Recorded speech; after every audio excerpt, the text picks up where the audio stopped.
हर हर महादेव, जय माता दी। भक्ति में शक्ति में आपका स्वागत है। मैं लक्ष्मी यादव भक्ति में शक्ति में आपका स्वागत करती हूँ और एक कहानी आपके सामने सुनाना चाहती हूँ। भक्ति की शक्ति में ये कहानी एक छोटी सी बच्ची की है। महाराष्ट्र के नासिक जिले में, वहाँ से 9 किलोमीटर की दूरी में स्थित सप्तशृंगी माता का एक वनीगढ़ है, जिसकी ये कहानी है। ये बच्ची जो मध्य प्रदेश भोपाल से आई हुई थी अपने परिवार के साथ, वो वहाँ दर्शन के लिए गई हुई थी। चैत्र नवरात्र के समय वहाँ पर माता की यात्रा होती है, जिसमें ये लोग दर्शन करने गए हुए थे। नवरात्र में दर्शन के लिए ये लोग गए हुए थे अपने परिवार के साथ। जब ये बच्ची वहाँ दर्शन के लिए जाती है तो सभी लोग हंसी खुशी दर्शन करने माता के पहुँचते हैं और अच्छे से इनका दर्शन होता है। 1-2 दिन जब वहाँ पे दर्शन हो जाता है, उसके बाद जब ये लोग वापसी के लिए होते हैं, नीचे जाके जब इनको वापस नासिक के लिए जाना पड़ता है, जहाँ से इनको फिर से ट्रेन मिलेगी, तो वहाँ पे बस की सुविधा की जाती है, जिसमें सभी यात्री उसमें सफ़र करके नासिक तक पहुँचते हैं, फिर वहाँ से आगे अपना सफ़र तय करते हैं। तो ये बच्ची अपने माता पिता के साथ लाइन में लगी हुई थी और लाइन में लग के वो अलग से खेल रही थी। उसके माँ बाप लाइन में लगे हुए थे। लाइन में लगते खेलते खेलते बच्ची अपने जीजी और जीजाजी के पास चले जाती है, क्योंकि उनके छोटे छोटे बच्चे रहते हैं, उन्हीं के साथ ये भी खेलने लगती है। उसके बाद जब नंबर आता है तो ये इनके जो जीजा और दीदी रहती है, वो अपने माता पिता से कम 10-15 लोगों के अंतराल में खड़े रहते हैं, जिसके कारण से जब ये बच्ची उनके पास जाती है तो अपने माता पिता को देख नहीं पाती।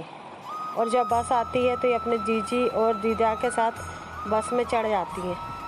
बस में चढ़ने के बाद इसको ऐसा लगता है कि मेरे माता पिता तो बस में आए ही नहीं है, तो ये वापस वहीं से फिर से उतर जाती है। और दीदी को लगता है कि शायद ये फिर से रिटर्न मम्मी पापा के साथ आ जाएगी, इसलिए वो भी उनको नहीं रोकती। और जब ये बच्ची वापस अपने माता पिता के साथ जाना चाहती है, तो जो सामने में लोग वहाँ पर खड़े रहते हैं, वो लोग वहाँ से उस बच्चे को जाने नहीं देते हैं। वो लोग वहाँ से उसको घुसने नहीं देते और वो बच्ची फिर परेशान होकर घूम के पीछे से उसी लाइन में जाना चाहती है, जिसके कारण से वो लाइन आगे बढ़ जाती है और बच्ची अपने माता पिता के पास नहीं पहुँच पाती। जब बच्ची वहाँ उस जगह पे जाकर देखती तो उसके माता पिता बस में बैठ के जा चुके रहते हैं और बच्ची परेशान हो जाती है, रोने लगती है, घबरा जाती है कि अब वो क्या करे।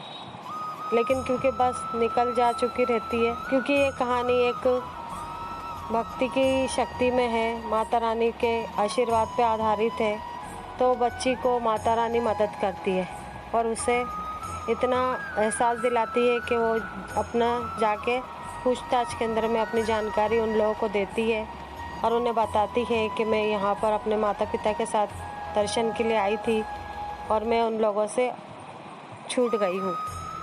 तो फिर वो लोग उसके बारे में जानकारी लिखते हैं और वहाँ पर अनाउंसमेंट करते हैं। लेकिन अनाउंसमेंट करने के भी थोड़ी देर बाद जब वहाँ पर एक महिला आती है तो वो कहती है कि मैं इस बच्ची को जानती हूँ और वो बच्ची आप मुझे दे दीजिए, मैं इसे अपने उसके माँ के पास पहुँचा दूँगी। जब उस बच्ची से पूछा जाता है कि आप क्या इनको जानती हो, तो बच्ची हाँ में जवाब देती है, क्योंकि बच्ची बचपन से अपने मम्मी के साथ उनके ऑफिस आया जाया करती थी, इसीलिए वो पहचान जाती है कि आंटी वही है।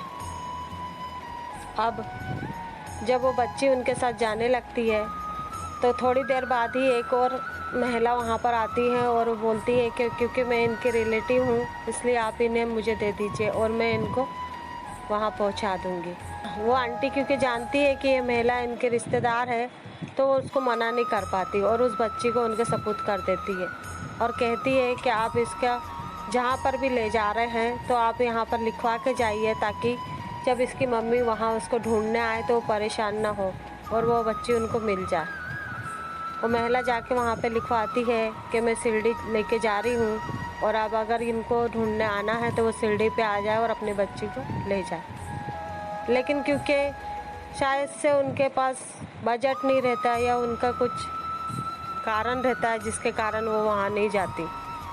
तो अब आगे बच्ची अपने माता पिता से मिलती है कि नहीं मिलती है, और माता रानी के जो भक्ति में उसके माँ का विश्वास है वो पूरा होता है कि नहीं होता है। ये कहानी को आप आगे भी जानने के लिए मेरे चैनल को लाइक, शेयर और सब्सक्राइब करना ना भूलें। बेल आइकन का बटन दबाइए। धन्यवाद। राधे राधे।